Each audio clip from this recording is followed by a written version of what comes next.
کسی نے پوچھا کہ ماہ رجب کی 27ویں شب معراج کے کوئی خاص نوافل بیان کیجئے جو حدیث شریف میں بیان کیے گئے ہوں۔ شعب الایمان تیسری جلد صفحہ نمبر 374 پر حدیث نمبر 3812 فرمایا کہ جو رجب کی 27ویں شب 12 نوافل ایک سلام کے ساتھ پڑھے، ہر رکعت میں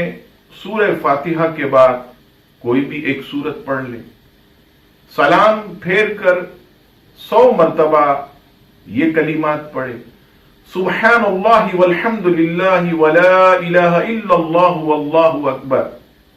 پھر 100 مرتبہ استغفار پڑھے، استغفر اللہ ربی من کل ذنب واتوب الیہ، پھر 100 مرتبہ درود پاک پڑھے، اور پھر 27 رجب کا روزہ رکھے۔ فرمایا پھر اپنے رب سے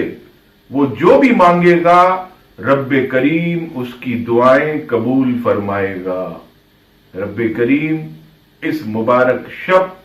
اور اس مبارک دن کی تمام برکتیں تمام مسلمانوں کو عطا فرمائے۔